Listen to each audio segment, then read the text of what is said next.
I'll tell you a true story. A few months ago, I stayed at the Four Seasons in Las Vegas. It is a wonderful hotel. And the reason it's a wonderful hotel is not because of the fancy beds. Any hotel can go and buy a fancy bed. The reason it's a wonderful hotel is because of the people who work there.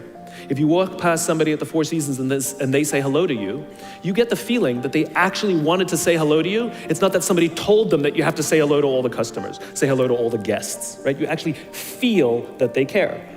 Now, in their lobby, they have a coffee stand. And one afternoon, I went to buy a cup of coffee, and there was a barista by the name of Noah who was serving me. Noah was fantastic.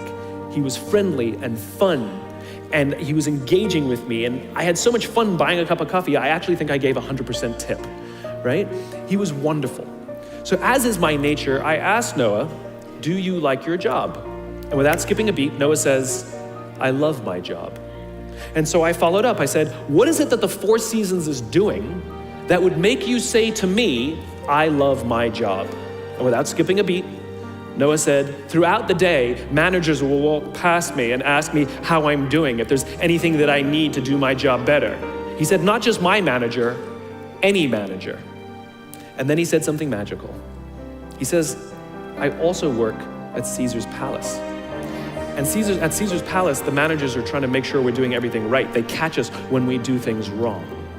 He says, when I go to work there, I like to keep my head under the radar and just get through the day so I can get my paycheck. He says, here at the Four Seasons, I feel I can be myself. Same person, entirely a different experience from the customer who will engage with Noah. If we create the right environment, we will get people like Noah at the Four Seasons. If we create the wrong environment, we will get people like Noah at Caesar's Palace. Do you know the quickest way to destroy trust and destroy cooperation in a business, literally in one day? Lay people off, and everyone gets scared.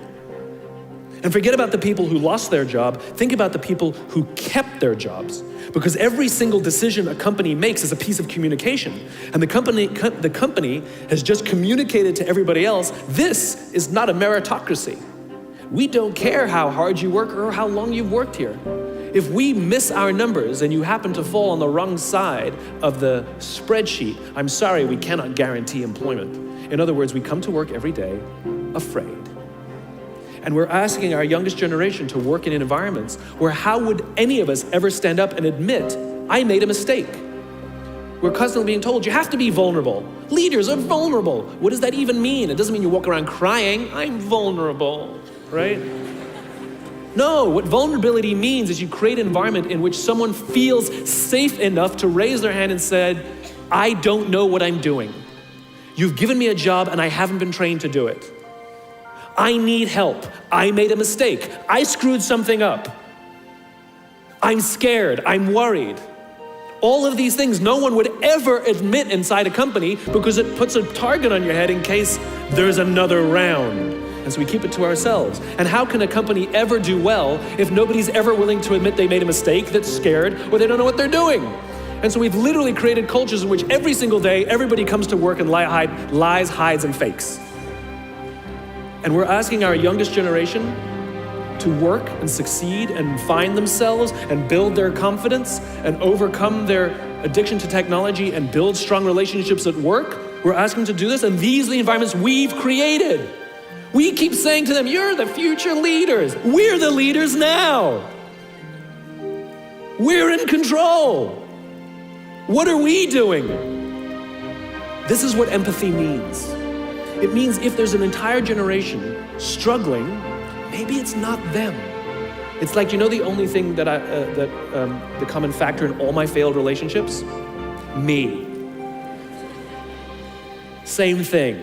Well, we just can't get the right performance out of our people. Maybe it's you, right? It's not a generation. It's not them. They're not difficult or hard to understand. They're human beings like the rest of us, trying to find their way, trying to work in a place where they feel that someone cares about them as a human being. By the way, that's what we all want. In other words, it's not even generational. It's all of us.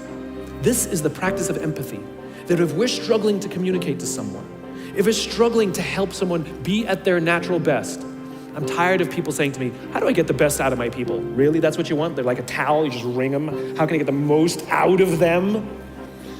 No, how do I help my people be at their natural best? Here's the lack of empathy. This is normal in our business world. You walk into someone's office, someone walks into our office and says, your numbers have been down for the third quarter in a row. You have to pick up your numbers, otherwise I can't guarantee what the future will look like. How inspired do you think that person is to come to work the next day? Here's what empathy looks like.